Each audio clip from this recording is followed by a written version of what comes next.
In 2018, a PETA eyewitness volunteered at Hemopet in Garden Grove, California.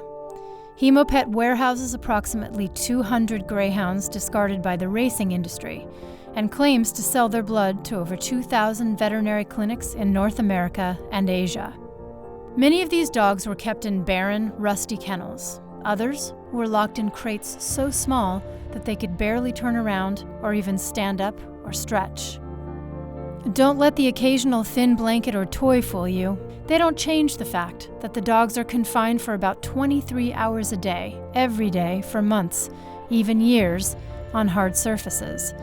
This perpetual imprisonment caused these dogs, whose skin is particularly thin, to suffer from hair loss, calluses, and pockets of accumulated fluid under the skin. This stress was so constant that many dogs had diarrhea. Workers took the dog's blood every 10 to 14 days. This went on for 18 months or more, according to Hemopet staff.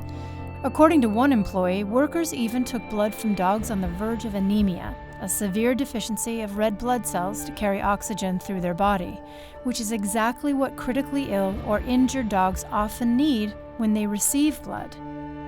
The frequent bleedings left many dogs with bruises and blood on their necks. These greyhounds, who like most dogs were eager to run and play and longed for companionship, were taken out of their cages only to be bled, walked briefly, or put into barren, concrete-floored pens for a few minutes. Being deprived of exercise, companionship, and stimulation caused them tremendous mental distress, which led some to turn in circles, paw at the cage doors, and try to jump even while inside the crates. And video at this facility was recorded without audio, so you can't hear the ceaseless barking of these frustrated dogs, leaving them all with no escape from the noise, which added to their constant stress.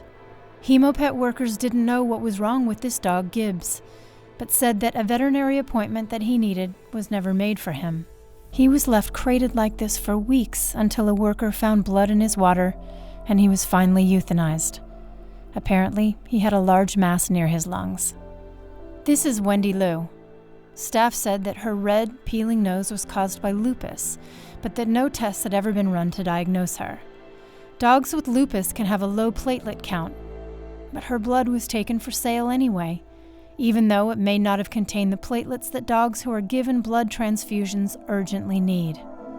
Workers said that this dog, Lennon, also had lupus. They took his blood too. Employees said that stressed dogs sometimes fought at night, resulting in torn ears, neck wounds, and bloody cages.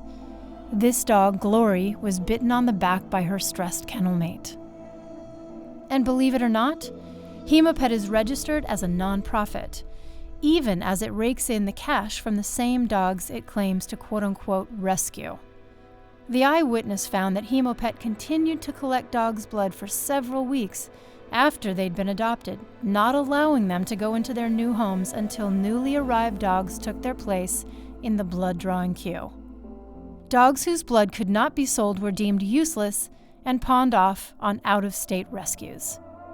None of these dogs' suffering, stress, or deprivation is necessary. Many veterinary clinics help save sick and injured dogs' lives by working with dog guardians who are willing to volunteer their healthy dogs for blood draws a few times a year. Please urge your veterinarian not to purchase blood from dogs kept captive and denied everything that's important to them. Ask veterinarians to obtain blood only from dogs who get to live as all dogs should, in homes with loving families. Thank you.